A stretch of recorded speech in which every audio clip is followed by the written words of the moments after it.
Folks, welcome to episode 51 of Everything Pro Wrestling. Everything Pro Wrestling is a show by the fans, for the fans. And with me today, I have the man, the beard, the legend, Casey Briggs. Casey, what's going on, brother? How we doing, CJ? Pleasure to be here. Absolutely. Casey, you got a new YouTube video up. I don't know if you want to throw the plug out there for it. Oh, yeah. You can check it out. This is Casey on YouTube, also on Facebook. I basically talk entertainment news. So movies, TV, stuff like that. All the good stuff, folks, that people actually like. Unlike Monday Night Raw, Night of Champions, other pay-per-views that have left me disappointed. But today we're going to try a different format on the show today. We're going to actually just try and talk some wrestling news for the most part. And we're going to try and spread the love around a little bit. First thing I guess we'll talk about was TNA Bound for Glory that almost didn't happen because they were, to quote Brian Cav in our group, bound for bankruptcy.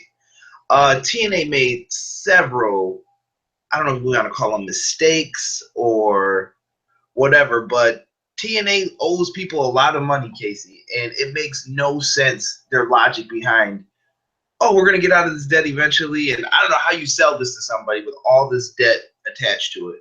I would never buy a business that's in debt. If that's me, I would just start my own. But Billy Corgan wants to be the president of TNA, and it sounds like a lot of the wrestlers do. I ran into one of the Impact talents, actually, where I work, and when I spoke to him, he told me the show was happening before anyone else did, and he was actually flying to the event the day before. And he said he wasn't sure of anything else that was going on, but he thought it was cool that I came up and spoke to him, told him he was doing a good job. So I won't mention his name on here because I don't know if that'll get him in trouble or not. But Casey, we heard several different people wanting to buy this. From the mainstay that everybody is hearing is WWE wants to buy TNA. Supposedly the rumor is for $100 per hour to buy their videotape library because that's all they want. And then they'll sign who they want to deals. What do you think of that move? Is that a good move for WWE? Would you rather see that? Or would you rather see TNA in the hands of Billy Corgan? I know that's kind of a large question here, but I want your thoughts overall on the whole thing here. I am torn. Part of me understands that competition is good, but how long has it been since TNA's actually been competition? Were they ever really competition to WWE? Not really. So that being said, like, it'd be cool for WWE to, I mean, really, I could not care less about the tape library. I'm not going to be one of the people that goes on the network like, oh, I want to watch old TNA. Oh, yeah, that's what I want to do with my Saturday afternoon. I'm going to watch TNA. I'm going to Impact Zone it. No, I'm not that dude. But there are several wrestlers in TNA that I think could do well in WWE. I'd love to see them get some of that talent. That's why I want them to acquire TNA. So obviously they're trying to do it the cheapest way possible, which is smart business, unlike TNA. So there's pluses and minuses. Plus, like yes, I wish there could be a viable other option for wrestlers other than WWE, so that there was actually legit competition to WWE, so it would drive WWE to improve their product and actually care. But I don't really see that ever happening again, like it did with WCW in the late 90s. So if I'm not going to get viable competition, I'd rather just get to see the talent I want to see against each other. Yeah, that makes perfect sense for it. Let me ask you this then. Who would you sign from TNA? Ethan Carter. Okay. I mean, are there only a select few? Do you have a couple guys in mind who you're like, yeah? I would bring over, even though you and I have spoken at length about these guys, the Hardy Boys, obviously. Matt Hardy more so than Jeff Hardy. Jeff Hardy is garbage in my opinion, but I understand that he does have a devoted fan base. So obviously, bring the Hardy Boys bring them home to WWE. Ethan Carter. Uh,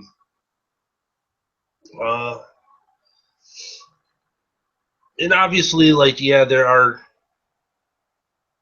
Would a Bobby Lashley would that entice you at all? Because he's mentioned fighting Lesnar, and I'm like, I really don't care. Personally, that's me. You and I briefly spoke about Bobby Lashley. I would definitely like to bring him back to WWE. The whole Lesnar matchup, he's an idiot for thinking that there's money there. There's not. But the idea of having, a brick wall dude that looks like Bobby Lashley in WWE, like, yes, like, I would like to see him, because not every, like, that's what fans need to understand. Not everyone can be a high flying, spot guy. Like, you do, as much as I like that, and I actually like talent like that, like, you do need your guys like Bobby Lashley, like your Roman Reigns. You like, these guys serve a purpose, and they help the other guy, the actual technical guys, look better. But you still need those brute force guys in there. They serve a purpose. So yeah, bring in Bobby Lashley. I'd like to see him come in. I'm trying to think of other people. It's hard. I mean, they have Abyss, Eddie Edwards is someone who I think could be cool for the cruiserweight division, or even something you put on NXT to enhance talent a little bit. Yeah. And obviously there are guys that have recently slipped away from WWE that I would like to see them bring back, but Aaron Rex in effects. I wouldn't call him Aaron Rex. That's a dumb name, but yeah. You got no money. Oh, and also, shout outs to the TNA fans at Bound for Glory for when the lights went out and chanted "Pay your bills." Oh, that was horrible for them to have that happen. But Impact Wrestling, I don't know, man. They're in trouble. They're good for tapings at least till the end of the year for their television contract commitments and everything else. At this point, I don't want to see anyone lose their job. I think we need more competition. Hulk Hogan. What about him?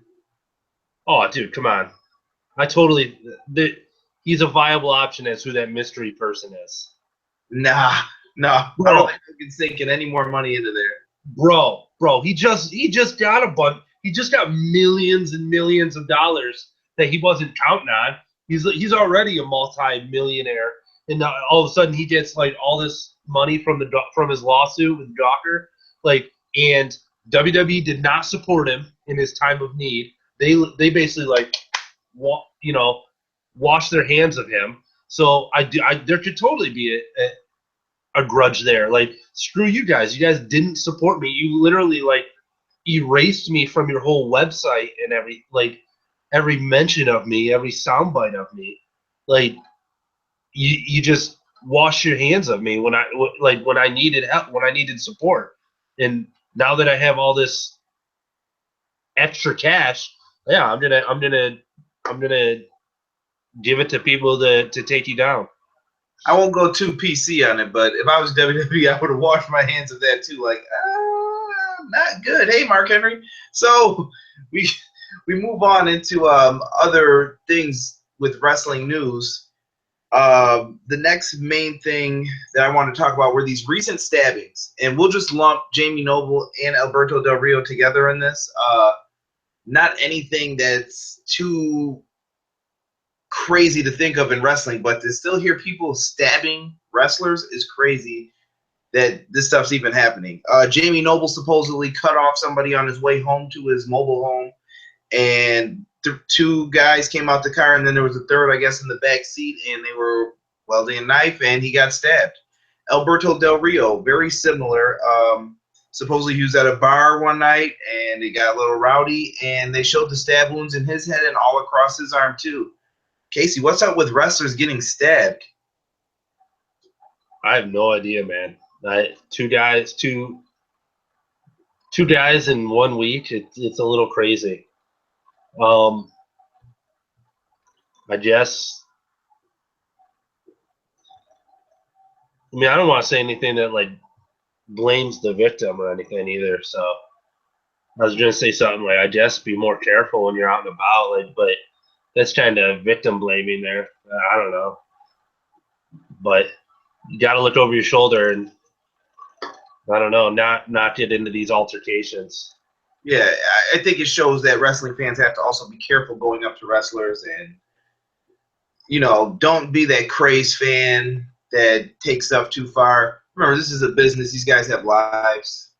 They're regular people just like us. I'm sure if we were at work and, hey, sign this for me. Okay, that's it. Leave me alone.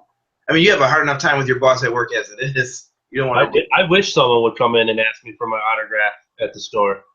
I'll be like, yeah, thanks, man. It's cool the first probably 1,000 times. It is not cool on time 2,000,000. Hey Casey, I know you're watching a movie right now. Dude, are you fucking kidding me right now? This is the end of the movie. Yeah, I need you to sign this. But there's been a lot of different things in the wrestling world going on. Besides that, we also have the cruiserweights. Some people are calling the cruiserweights a fail. Some people are not liking it. I don't know what's missing. What do you think of the division overall since they've brought them up? I think the people calling them a fail are losers that need to get out of their mom's basement. Yeah, I said it. The cruiserweights have been fine on Raw. Yeah, I agree. I think maybe I'm one of the people that feels like they should have gone to SmackDown, but whatever. They're on Raw. I have no problem with it. My only complaint is that every time TJ Perkins is on screen, he's talking about how he was homeless. Like, bro, I get it. You're homeless at one point. Cry me a river. Like, I'm glad that Brian Kendrick kind of brought that up this week. Like, what, you think I haven't gone through every struggle you've gone through? Like, whatever, man. Like, but I read that TJ Perkins is actually getting a little heat backstage because of that.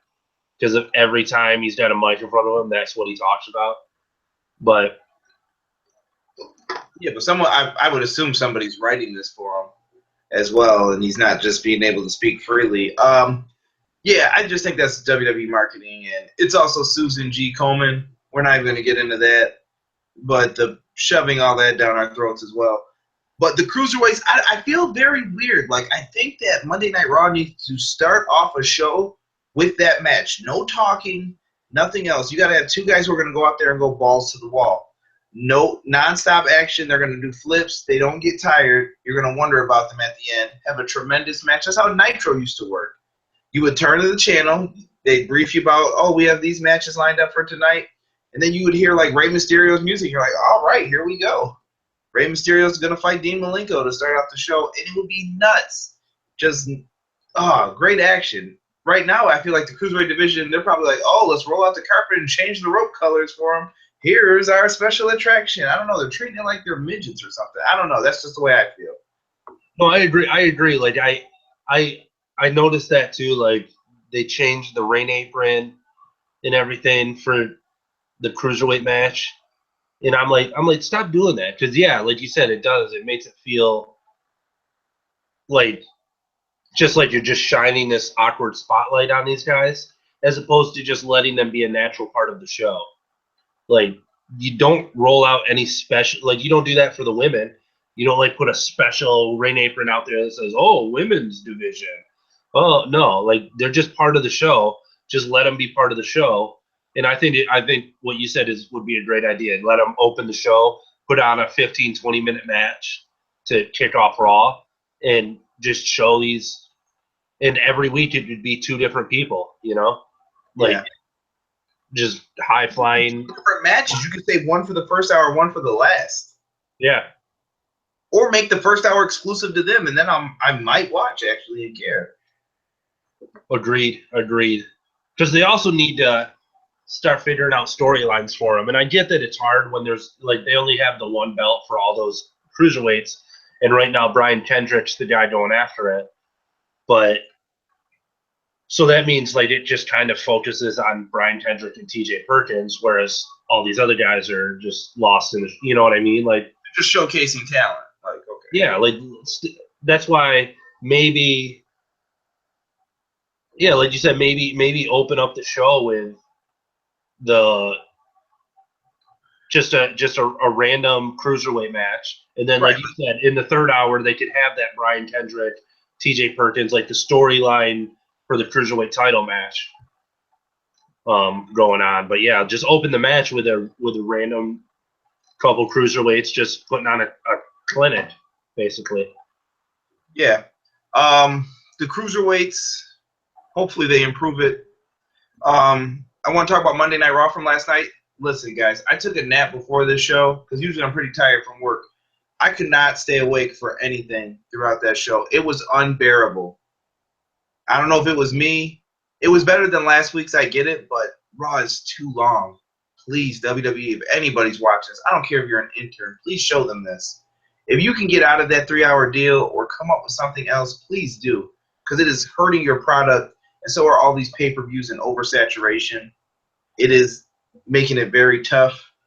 Um, let's get into the main event of Raw last night. I want your thoughts on that women's title match. A lot of people are talking about it. There's a big buzz behind it. I went back and rewatched it today to see if I was missing some things from it. Tremendous match by both women, in my opinion. But I wanted your thoughts on Charlotte versus Sasha. I will say this: Charlotte is the backbone of that women's division. I know a lot of people love Sasha. I get it. I'm not taking anything away from her. She is awesome. Sasha Banks is awesome. But Charlotte is where it is at as far as the women go. She knows what she does it. She does face really well. She plays a face character awesomely, but she's amazing as a heel. Like any role they give her, she excels at. She's awesome in the ring. She's constantly improving. She's absolute money. Charlotte is amazing. One of the best women's performers ever. So I loved it. I loved her corkscrew moonsault Right. outside of the ring. That was insane. Best spot in that match. But I will say this about WWE. They need to figure out how to fix Raw because they cannot continue to rely on Charlotte and Sasha to save them. You know, like a couple months ago, they did that. They had the women's title, on Raw where Sasha won it. Oh, we changed the belt on Raw. Woo, awesome. And then here we have been a couple months later, ratings are in the toilet. So, we did it again. This time it was in the main event. Oh, look at that. Like, Raw's unpredictable. You got to turn in. Like, and I feel like they keep relying on those two to try and save them in the ratings. And it's just, they got to figure something else out. They really do. I definitely agree. I think there's a time and a place for it. I thought it was cool that they did it back to back, but you can't do it again now. And I think it's cool that they are preserving Charlotte's. She's defended her title every time on pay-per-view and won. Technically, she's never lost the pay-per-view.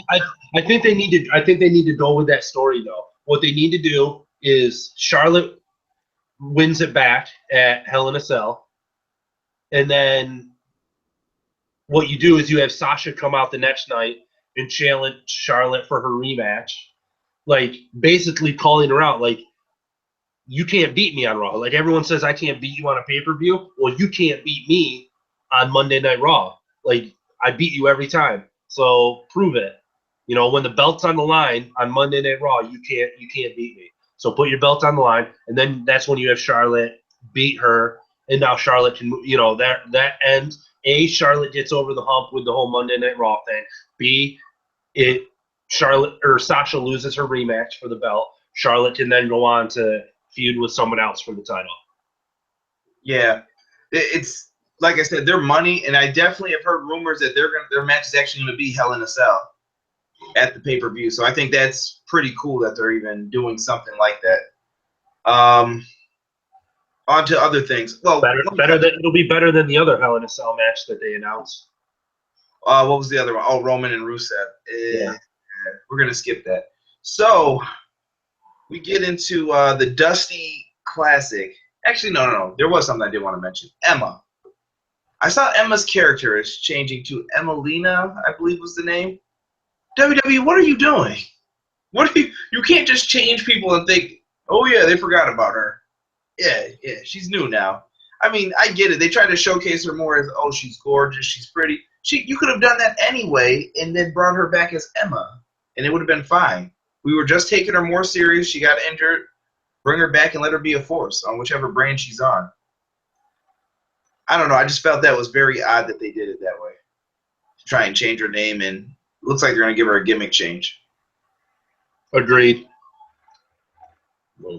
We'll see what happens with Dana. Maybe they'll put her and Dana Brooke back together, which I thought was a better team with Dana Brooke at the helm. Yep, absolutely. At least they're not doing like a full name change on her like they have to other people. But yeah, see Bray Wyatt. Yeah. Dusty Classic. We have all the teams, Casey. I don't know if you would like to know who they are, if you're not feeling it. But it's just breaking. It's on Twitter and stuff. Yeah. They just announced the 16. There's no brackets yet officially that I can see. But the 16 teams. So Sanity was announced. So they must be a tag team or a group. The other group was, who was it? Tony Nese and Drew Gulak. Gulak, did I say that right? Gulak? So they're also a team, and the other teams are the Authors of Pain, Nico Boyajbek and Tucker Knight, TM61. That's a great question. TM61, the Bollywood Boys. They're actually a pretty good tag team. If you haven't seen them before. Hideo Itami and Kota Ibushi. That's going to be nuts. Those guys shouldn't lose. Tino Sabatelli and Riddick Moss. If you guys watch Breaking Ground, you'll recognize Tino. He actually, I'm a huge fan actually. And when I went to NXT Portland, he actually got a really good reaction from the crowd. Tino Sabatelli did. So I don't know if it was because of Breaking Ground or what, but the fans knew him, and he actually got a really positive reaction from the crowd. So he's got the look, I think. Yeah. We got Bobby Roode and Ty Dillinger, Team Canada right there with a little Niagara Falls, Canada. Ooh, I'm from Buffalo. Go back to Clifton Hills, fool. Johnny Gargano and Tommaso Ciampa. The Revival are in. Andre Cien Almas and Cedric Alexander. Yeah, I don't know. That smells like a Doom team to me. No Way Jose and Rich Swann sound like they could be a fun team. That might even be a tag team you want to keep together because I don't see No Way Jose getting real big in singles. And judging by the way they treated Rich Swann last night, I don't think they're thinking too much of him either besides making him a dancing fool and giving him that type of gimmick. And I love Rich Swann. I personally prefer Rich Swann over Cedric Alexander to an extent in the ring and everything else. Ho Ho Loon and Ben Wang are a team. And Austin Aries and a mystery partner. I have no idea who that could be. Maybe Kendrick. I don't know where they're going with that. Yeah. Options. And Lince Dorado and Mustafa Ali are a team. So it's not as strong as last year, I feel, but I think you could do some creative things here and put somebody over. I'll always say this. I said it last year with the Dusty Classic. I'll say it again this year. The fact that the tag team champions are in it means that they should win. Like they have the belts. They're the best tag team. By having the belts, they're the best tag team in the division, in the company. So they should win. But obviously there are creative things you can do to set up like a feud for like who's going to challenge them next for the belts. So you could have someone take them out, do storyline things, which they need to do. I just want to say this real quick to add on to your point. I see this more as a way for them to buy time as well. As far as, okay, we have all these tag matches, make them kind of long, and we're not only are we getting television out of this, but this gives us time to rebuild our roster. and give chances to Tino, Sabatelli, and Riddick Moss and other guys to see, like, hey, he works. He needs a little bit more work, but we could try and have someone teach him or mentor him.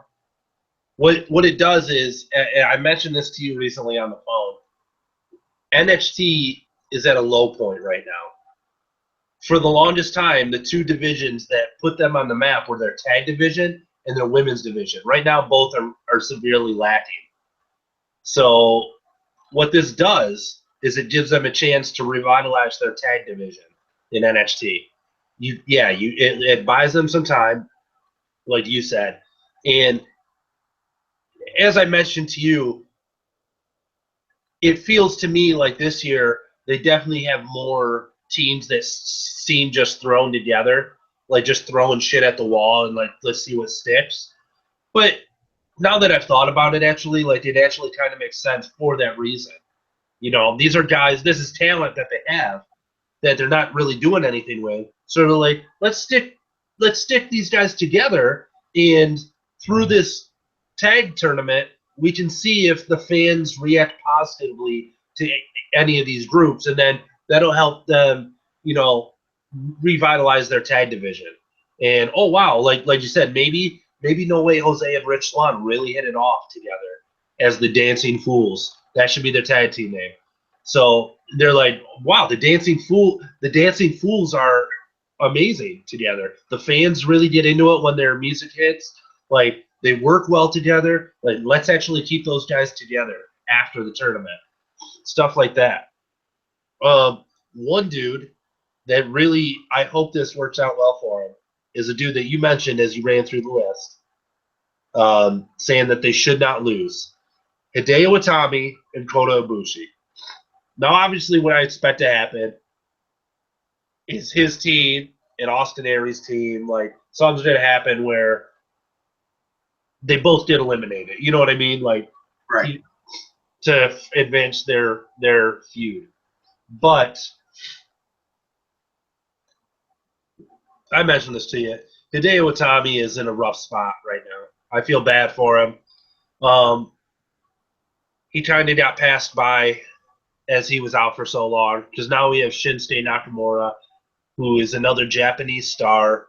He's now the champion. And just watching like Hideo Itami in that match last week against Lince Dorado, like he severely lacks in the pizzazz department. He is, don't get me wrong, he's amazing in the ring. The guy's a great wrestler. But now we can look at Shinsuke Nakamura and be like, well, here's another Japanese superstar who has all of this charisma and personality.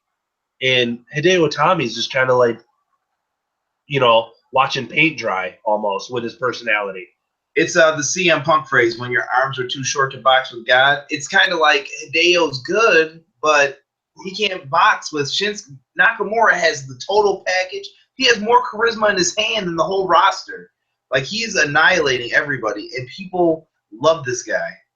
Yeah, and I mean, and I feel bad for Hideo because, you know, he got injured. Like, it's not necessarily his fault, you know, but he got passed by, and now it's kind of like you're kind of like lost in the shuffle because, yeah, you don't have the personality to match your in-ring skill.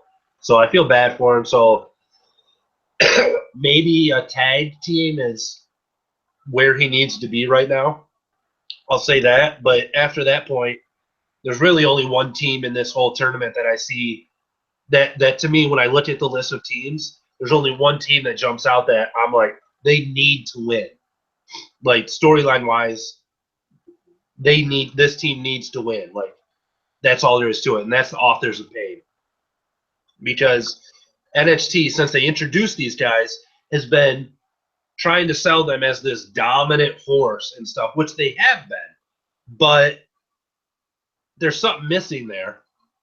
And I feel like it's a lack of, like, even Paul Ellering, when he got on the mic last week, like, there was still something missing. I'm like, just cut a full promo telling us what you're all about, why you're here, blah, blah, blah. But whatever. Like, because they've been set up to be this dominant, destructive force, They need to just run right through the tournament and win it all. And then they can be – you can even – I don't even know how to do it. Like, you can have them destroy the Revival, basically, after they win the tournament. And I'm not saying destroy them in a championship match. I'm saying, like, they come out, hey, we just won the tournament, and they destroy the Revival, and then ask for their title match. Yeah, that's definitely possibilities for different things with NXT. Let's keep it rolling here real quick. According to Dave Meltzer from Figure 4 Wrestling Online, they are reporting that Bill Goldberg is close to signing with WWE. We all know this comes from the 2K17 video game deal that he signed with 2K. Usually that puts you in a good place with WWE because they interact with each other. You're going to eventually run into, oh, hey, there's Vince, there's Triple H. Hey, Bill, what's going on? You want to wrestle one more time? What are you thinking here? You know, they put their feelers out there, and it looks like Goldberg has been wanting to have one last match. What do you think, Casey? Is this a good move here for WWE? Not for one last match. If they're going to bring it back, he needs to wrestle a couple times, at least. Because just the way that they're setting it up with the video game and everything and all the promotion with that, obviously a match with Brock Lesnar is the logical conclusion from the 2K17 promotional stuff. And I am totally okay with those two having a match and redeeming themselves from that disastrous match they had at what WrestleMania was it? 20, yeah. And yeah, like, redeem yourselves for that, absolutely.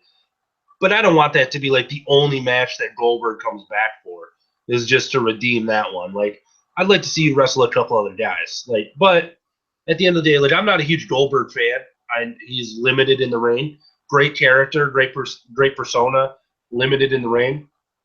But it makes business sense to bring him back. He has a huge following. A lot of people love him. So yeah, I'm all right with them bringing him back.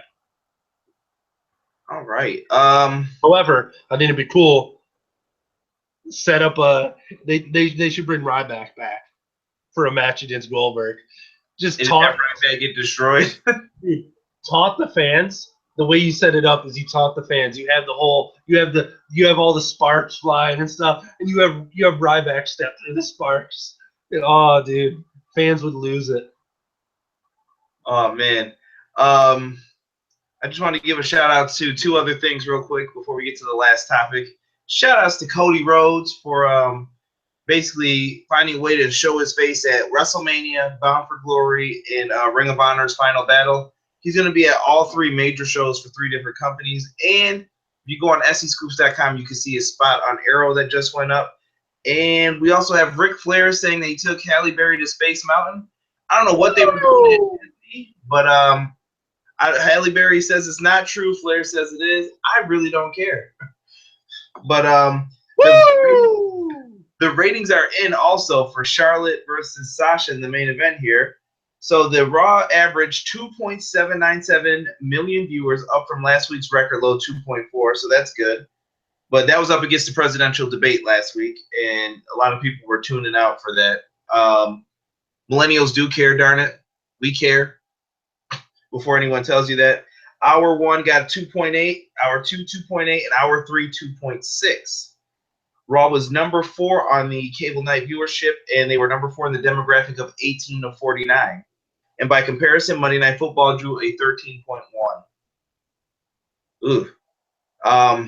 WWE, you got to find a way, man, to get people into this or stick around, or you have to be smarter. But you gotta understand, you're never gonna beat Monday Night Football. Well, they did back in the day. They were. I don't know how that was happening with WCW and them beating them. I don't know if football was just bad. I have to go back. I mean, I liked football back then, even as a kid. Brett Favre and people were around. Yeah. I don't know how they weren't beating them. When was wrestling beating Monday Night Football? During the Monday Night Wars around 98, 99. That has something to do with it. Like, I feel like, the Monday Night Wars were like must-see TV at that point. So, And Casey, the last thing I want to talk about is SmackDown Live, and basically they have a pay-per-view coming up on Sunday, which is No Mercy. There's not a lot of matches. Maybe we can run through, give some quick predictions. What do you expect to see on this go-home show? I mean, you feel SmackDown builds excellent pay-per-views? I expect to see tonight on SmackDown. I expect to see Dolph Ziggler give some impassioned speech on the microphone about how this is his life. This is my life. Like, you think I don't want this? Oh God, oh man. Like, I hope, and I'm gonna say this. I expect him to lose at the pay-per-view. That being said, I hope it's not his last match. I hope he's not. But I know a lot of people are speculating, like, oh, his contract, this might be it for him. I hope not. I hope it's just a way to revitalize his character. Like, go away for a while and then come back fresh and revitalized. Go back to the basics of being the show-off. That's what you are, bro. You're not a denim-wearing, pink streak in your hair, stagehand for Whitesnake. That's not what you are, bro. You're the show-off. Come out in a suit and tie, trim your hair up, look fresh, and steal the show every night. That's what you did. That's what got fans to love you. But anyway, I know he's going to get red in the face tonight as he's screaming at The Miz on the microphone, talking about how this is his whole life. This is my life. Casey, I think you missed the best part of that promo last week, which was Miz's dad. That dude looks lost every time the camera is on him. He's just like, I'm like, what are you doing? I'm like, keep the camera on Mrs. Dad. That's really the funny part. Dude, that last week, I will admit, as much as I'm ripping on Dolph Ziggler right now, that segment last week was absolutely great. Yes. Starting with the whole video package for The Miz, which included footage from like the real world and everything, and like, dude, that was money. He always has great video packages, including the one at WrestleMania 27, and that's where the good part of that show stopped, because there was nothing good about that main event after that. Whatever, except that the Miz beat John Cena. Everyone wants to say that, oh, there was nothing good. Like, I know that The Rock played a hand in it, but the Miz beat John Cena in the main event of a WrestleMania. I will never, ever let anyone forget that. Screw you, John Cena. I'm on the side of CM Punk because I've always said, so why is CM Punk not in the main event, but Miz is? Miz obviously has friends backstage, but I thought that Miz has really stepped it up lately. The matches with Miz and Ziggler felt very old school, even NWA-esque, like Flair Steamboat. Like, you're like, oh, this is getting really good, it's getting really good, and then all of a sudden, man, they cheated Dolph. My heart was really into that match. I wanted Dolph to win, they got me. Or whatever, Maurice. And I love that The Miz is bringing his feud with Daniel Bryan into it. He's stealing Daniel Bryan's moves. He's doing patented Daniel Bryan moves like in the middle of his matches with Ziggler. It's awesome.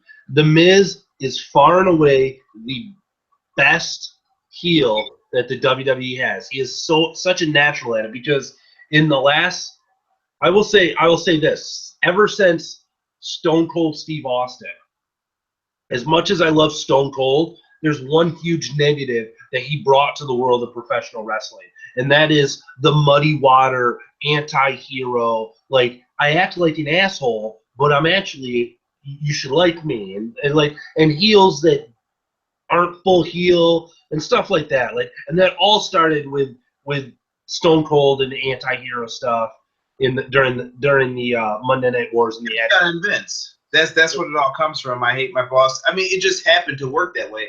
I think wrestling's been in a weird, like, screwed up transition since then. The problem is they don't follow through on it. Like, when The Rock got turned on at SummerSlam, he knew I have to cut a heel promo after because I'm going heel because these guys are booing me. They don't want me. He saw what was happening. He was like, oh, no, I'm going Hollywood Rock when I come back. Forget this. And it was perfect. And I thought that may have been one of Rock's better characters that never got the shine. Agreed. See, look at Miz and Dolph Ziggler putting butts in seats. We could talk about that. Women's Championship match. Becky Lynch versus Alexa Bliss. Who are you taking? Becky Lynch. Though I'm glad Alexa Bliss is in the spot. She deserves it. I used to be a little wary of her during her NXT days, but she's won me over. She's shown me she deserves this. As long as she stops putting her hair in goddamn pigtails and trying to be Harley Quinn. Like, I get it. She's trying to get over. We got the SmackDown Tag Team Championship. Heath Slater and Rhino versus the Usos, Casey. Do you think that it comes to an end for Slater? Is the magic over, or do you give the belts to the Usos who are trying to be the major heels? Unfortunately, I think this is where the magical run ends for Heath Slater. I think the natural progression of the storyline is Usos win the belts, and then the American Alpha comes in and challenges them over the titles. But I won't be mad if Heath Slater and Rhino hold on to those straps. That'd be awesome. I think you can develop the story. I don't think the Usos or American Alpha need the belts, personally. If I'm looking at this from a Booker standpoint, why do they need the titles at all? They don't. You can just have these. You could have American Alpha cost them the match. That adds more heat to it. And then you could have Slater and Rhino. If you need to get the belts off of them, give it to another team like the Vaudevillains or Breeze Dongo. Give it to someone else who needs the rub from having the belts. Breeze Dongo. Give it to them. They deserve it. Or the Ascension. No. I think I just lost all my viewers. Hold on. I had that note locked and loaded. I knew you were coming with that. I had that one locked and loaded. Yeah. Let's see. Oh, Randy Orton versus Bray Wyatt. Bray Wyatt needs this win so bad. I was just going to say, I'm going to let you go on your rant real quick about why this cannot – I'm sorry. It just cannot happen. Bray Wyatt must win. Oh, dude. Bray Wyatt is – like – they're doing to Bray Wyatt what they did to Dolph Ziggler for many years, basically. And I bring this point up a lot. Mick Foley several years ago posted on his social media about this, where fans will only get behind someone for so long. You can only show the fans that the guy that they're supporting doesn't matter to you and isn't going to win for so long before they just give up. And I feel like WWE too often throughout the years has played the waiting game for too long before they finally try to pull the trigger on someone. And that's what they're doing with Bray Wyatt, it seems. Like, there's no denying the support that Bray Wyatt has had throughout the last couple of years. Like, the fans have been behind him. He's amazing on the microphone, and he puts on great matches for a dude of his build and stuff. Like, no, he's not a Daniel Bryan. He's not, an AJ Styles, but for a dude of his build and whatnot, he puts on solid matches. But fans are only going to care for so long, when they're watching this dude lose every damn feud he's ever in. And you can sit there and say, Triple H, like, oh, the losses don't matter. Like, yes, they do, you over-tanned freak of nature. Like, yes, they do, Triple H. Or he wouldn't care about winning them all the time. Yeah, like the fact that Bray Wyatt lost to Kane at the last pay-per-view is absolutely absurd. Like, absolutely absurd. You could have easily had that same match. It was still a cool match up until the fact that Bray Wyatt lost. Like, I get it. Like, he took out Orton so that Orton didn't have to wrestle because of his concussion or whatever. And then you still could have had, like, Orton try to cost Bray Wyatt the match, but Bray Wyatt, boom. Bray Wyatt still, like, Sister Abigail the Kane wins, as he sits there and stares down Randy Orton. And that way you have this, because they've been building it up as this cat and mouse game. Like, who's the real predator here? Like, the Viper or, the Eater of Worlds. Stuff, like, they could have had that come out as a draw that night at the pay-per-view where Orton's on the ramp and they're just staring each other down after Bray took out Kane. But no, they have Bray Wyatt lose to fucking Kane. Kane, who hasn't been relevant in 8 years. Jesus. Like, it just bothers me. So this is basically like the last straw. Randy Orton's legacy is intact. He is not going to, like, fall off the face of the earth and not make the WWE Hall of Fame if he loses at a pay-per-view to Bray Wyatt. Bray Wyatt's legacy, on the other hand, is hanging in the balance. He needs this win. Hanging by a thread. I feel like if he loses 1 to 2 more of these, I'm done with him. Like, I'm not going to Yeah, his legacy is the one hanging in the balance. He needs to win this match and just move on and then dominate someone else. Two last things before we end this show. This one's real quick. Apollo Crews, Baron Corbin. They need to find a way to get these two on this show, no matter what. Baron Corbin definitely needs a victory, just so that people don't forget who this guy is. I know that he was supposed to feud with Kalisto, and Kalisto's injured, whatever. But Baron Corbin needs to win. And you know what? Continue with this Apollo Crews losing streak, because I see it going somewhere, which I'm hoping is an Apollo Crews heel turn to where he starts destroying people because he can't be friendly. And maybe they're just like, well, he looks like he would destroy people. There you go. And that could be the end of how you move on with him. I agree. And you can put him with a great heel manager to talk for him. Like I said, I wish they had Prince Nana's number or somebody. Call him in, put him with him. Like, I mean, it would make perfect sense. He goes on this losing streak, and basically the polar opposite, the antithesis of the Make Darren Young Great Again whole campaign, where he teams up with this ultra face legend to make him this ultimate good guy winning. Like, this is the antithesis to that. Apollo Crews just sick and tired. Like, he's been trying to, like, play to the fans and stuff, be the good guy. Like, no, he goes, he seeks out a great heel manager. Like, I need your guidance and whatnot, like, to help my career get back on track. Boom, he's a bad guy, goes to the fucking top. Even you, that sets you up for weeks of TV of, okay, guys, I'm not going to. You could tease it to the point of, I don't care who the manager is. The manager comes in, he's like, listen, I'm here to help you. Cruz ignores it 2 to 3 weeks, and it's like, well, you got beat up. You ready to listen? And I would have the manager just sitting back in his locker room like, are you ready to listen now? And then he goes back there, and maybe you have Cruz look around, and then he just closes the door, and then you start to finally see the transformation begin. Casey, main event match. We have a triple threat. We have John Cena, who is going to try and go for the Big 16 to tie Ric Flair's record.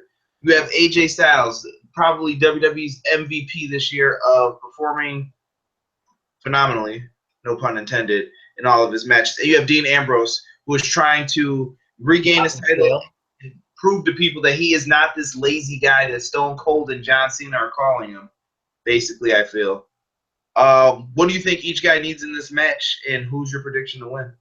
AJ Styles needs nothing from me. That's for starters. That dude just needs to go be AJ Styles. That's phenomenal. Pun intended. John Cena, I will admit, I'm glad that he's actually like been acknowledging that he's trying to become this, that it matters to him, the 16-time champ, tying Ric Flair's record. Like, he's actually acknowledged that that matters to him.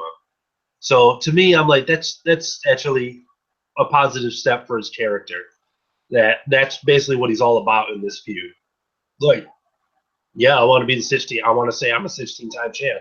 I want to tie Ric Flair. Like, screw you. And Dean Ambrose, he needs to, I don't know. That poor guy, like, the fans just gave up on him so fast. Like, I don't know what the problem is he is. a lazy member of the Shield, like John Cena said, though? Like, he was like, you were the first one we noticed, but you're also the first one we forgot about. What happened to Dean Ambrose, who does this? I feel like he's been the workhorse of them. He's the only one who hasn't suffered an injury. He's probably burnt out. Like, Dean, we need you for a mid-card match. Dean, we need you to do this. Dean, we need you to put over Bray. We need you to lose again. Yeah, it could be. He could be burned out and stuff, but I also think it has something to do with his character. That, as you and I have mentioned before, they kind of like, it's very wishy-washy what his character is supposed to be. The King or the Lunatic Fringe. Exactly. Like, what is he? So it's kind of like, plus he does some childish maneuvers that fans like myself just roll our eyes at and groan at. Like, I don't, I don't know. Plus he stole Jimmy Wang Yang's costume, his outfit. So I never thought that would get a mention on the show. Yes, but yeah, I don't know. So you got the pin. Who are you putting over in this match?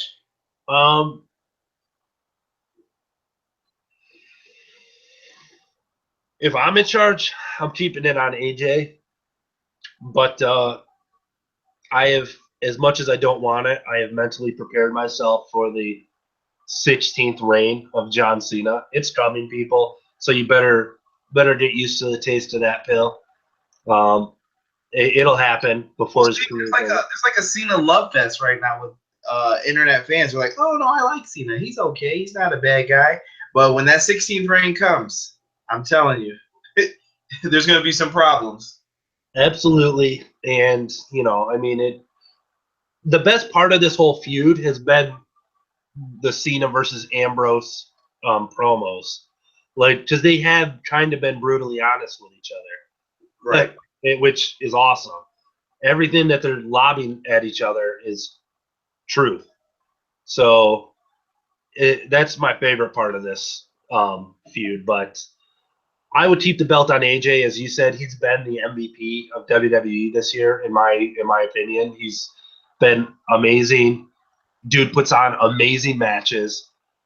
He's actually proven, like, is he the best ever on the mic? No, but he's proven that he can handle himself on the microphone and cut a promo.